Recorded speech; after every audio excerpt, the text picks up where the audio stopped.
Vamos assentar um instantezinho para ouvirmos aqui a palavra do Evangelho de Jesus. Hoje ele começa saindo do Sermão da Montanha e agora já no capítulo 6, Jesus começa a falar sobre 3 coisas da vida cristã: o jejum, a esmola e a oração.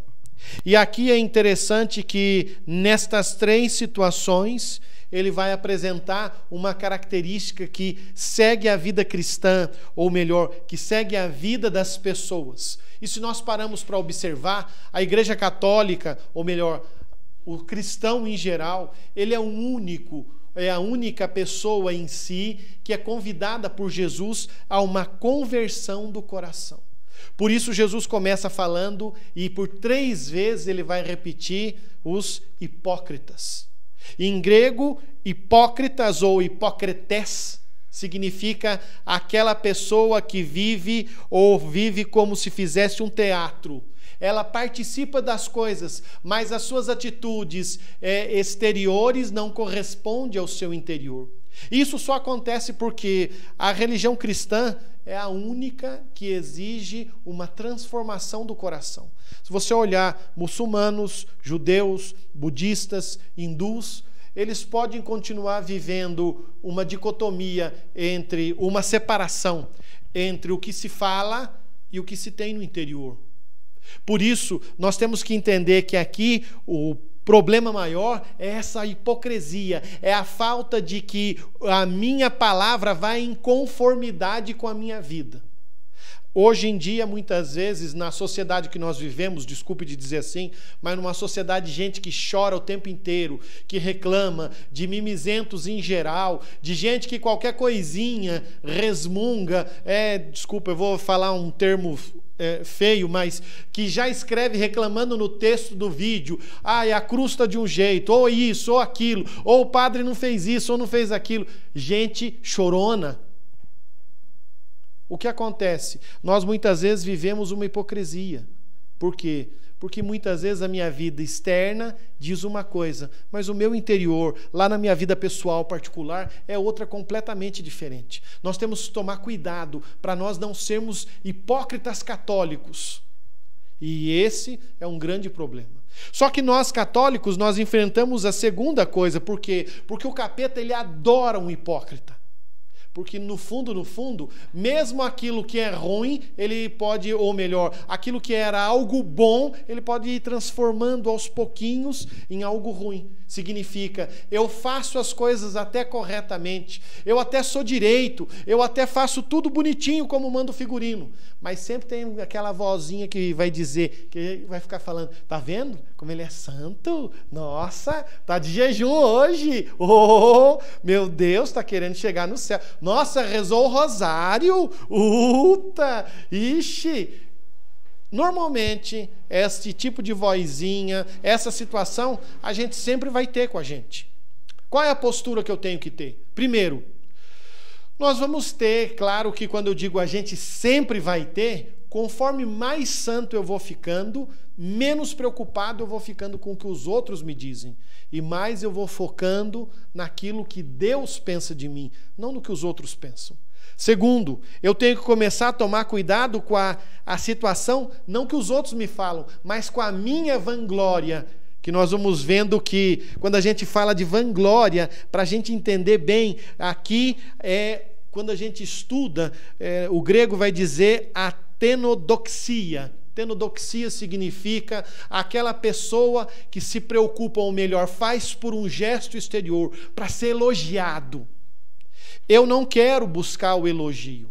Então, o que acontece? Eu preciso ter claro de que se eu estou fazendo as coisas, muitas vezes, por mais que eu sinta que eu estou fazendo por vanglória, eu preciso continuar fazendo. Porque senão eu vou me afastar.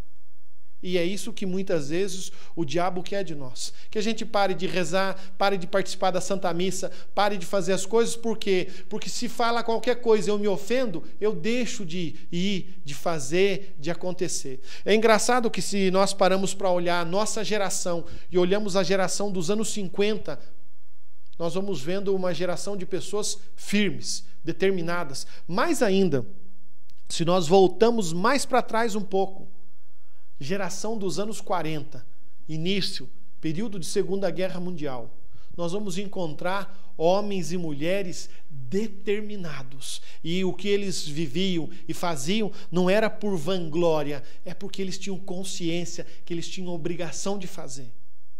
E é interessante que, se você para estudar, eu gosto muito de ler sobre Segunda Guerra, você vai encontrar jovens de 20, 22 anos, 25 anos, você era sargento e você já comandava um pelotão. E é engraçado que, se você tivesse 30 anos, você comandava uma unidade inteira, 12, 13 homens sobre os seus cuidados, homens mais novos às vezes até mais velhos, mas você já tinha, eles tinham consciência. É engraçado que acabou a Segunda Guerra, esses homens e mulheres, muitos casaram com a idade jovem, 20 e poucos anos, porque eles tinham consciência. Hoje em dia, nós formamos uma sociedade de gente fraca, que muitas vezes não tem consciência e aí preocupa-se demais com a vanglória, com o que vão pensar, o que vão dizer, o que vai ser. E é interessante que, a última coisa, quando a gente vive preocupado com o que os outros pensam, a gente esquece de Deus. E aí nós começamos a fazer as nossas orações, o jejum, a esmola, que nós vamos dizer no bom português, de forma mitigada, quer dizer, eu vou ficar medindo, como no evangelho de ontem, que recompensa eu vou ter. Se eu não vou tiver recompensa nenhuma, é por isso que muita gente faz novena, faz oração, faz cerco, participa de missa, e daí quando de repente não alcançou o que queria, desiste, volta embora, não faz mais nada. Por quê? Porque muitas vezes falta para nós essa finalidade de meta. Por isso, a palavra do Evangelho, quando Jesus vai dizer, e vai chamar 3 vezes eles de hipócritas, ele está preocupado justamente para que não se viva com vanglória. Que nós possamos ouvir bem esta palavra e possamos guardá-la no nosso coração. Cuidado para a gente não achar que, quando Jesus falou, entra no teu quarto, fecha a porta e reza ao teu pai, quer dizer, não preciso mais participar da missa, porque ele já falou que... Não, ele não está querendo dizer isso. Ele está querendo dizer que eu preciso aprender a falar verdade, ou melhor, falar com profundidade com Deus. É fazer uma boa meditação. A gente acaba sendo um pouco barulhento, porque a gente quer falar demais e escutamos de menos. E muitas vezes a gente gosta de escutar aquilo que a gente quer, não o que se precisa. Que nós peçamos ao Senhor hoje, nessa noite, que o Senhor possa falar o que a gente precisa, nem sempre o que eu quero. O que eu quero nem sempre é o melhor, mas o que Deus quer é o melhor para mim. Eu não posso me preocupar com o que os outros pensam, mas como Santa Teresa vai dizer no livro da vida, o que Deus pensa de mim, isso é o mais importante. Louvado seja nosso Senhor Jesus Cristo. Para sempre seja louvado.